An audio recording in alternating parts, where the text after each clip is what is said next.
Bonjour à tous et bienvenue sur Buzz TV, la chaîne de l'actu. Aujourd'hui, nous allons revenir sur Qui veut être mon associé. Bouleversé, Éric Larchevêque se confie sur son émotion face à Frédéric.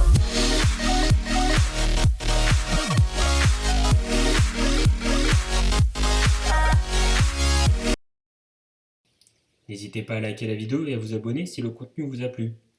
Ému aux larmes dans Qui veut être mon associé sur M6, Éric Larchevêque a accepté de revenir sur ce moment riche en émotions dans le premier prime de la saison 2. Séquence émotion dans Qui veut être mon associé sur M6. Ce mercredi 5 janvier, lors du retour de l'émission qui vante les mérites de l'entrepreneuriat français, Éric Larchevêque, l'un des 7 investisseurs du programme, a essuyé quelques larmes après le speech bouleversant d'un entrepreneur.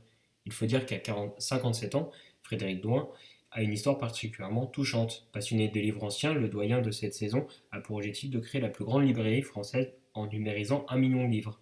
Son histoire personnelle a bouleversé le jury. En effet, en 2011, en pleine success story professionnelle, le libraire apprenait souffrir d'une tumeur au cerveau. Tout allait pour le mieux, la société dépassait le million d'euros de chiffre d'affaires, puis tombe pour moi le diagnostic d'une tumeur au cerveau. Ne pensant pas m'en sortir et la mort dans l'âme, j'arrête toutes mes activités, je brade mon stock et je ferme ma librairie, a-t-il expliqué ému à Marc Simoncini et les autres avant de poursuivre.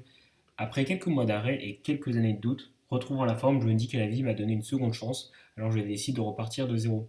Je redémarre ma boutique en ligne, je reprends mon activité de numérisation, c'était il y a 4 ans, depuis mon entreprise pèse environ 120 000 euros de chiffre d'affaires avec plus de 70% de marge brute. C'est une proposition unique à vous faire, c'est l'occasion d'une vie. J'ai besoin de 180 000 euros pour commencer à exploiter à grande échelle un stock d'1 million de livres anciens et d'occasion.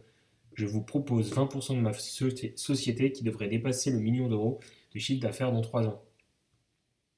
Perplexe sur les perspectives professionnelles de la proposition, les investisseurs n'ont pas souhaité lever des fonds sur son projet, sauf un, bouleversé par l'histoire personnelle de l'entrepreneur.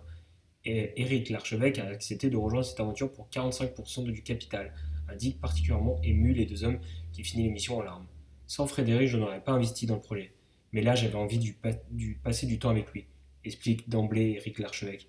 Il a eu une vie très compliquée. Il a monté des projets, s'est planté. Avec sa passion, son innocence, sa naïveté, il nous a tous touchés. C'est un sujet qui n'est pas du tout le mien, mais finalement j'étais embarqué par son histoire et j'ai décidé de le suivre. Ça a été un tel soulagement, un torrent d'émotions émotionnelles et que ça nous a tous bouleversés.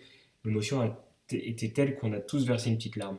Ça a été inattendu. Son émotion nous a transportés et ça continue pour moi. Je travaille avec lui, j'apprends plein de choses, donc c'est passionnant. J'adore, c'est une aventure incroyable. Quant à savoir si le jackpot financier se trouvait dans la caverne de Frédéric Douin, il est trop tôt pour le savoir, répond Éric Larchevêque. Il s'agit quand même d'étiqueter 1 million de livres, conclut-il. La belle affaire ne fait que commencer. Merci à tous d'avoir regardé la vidéo. N'hésitez pas à la liker et à vous abonner.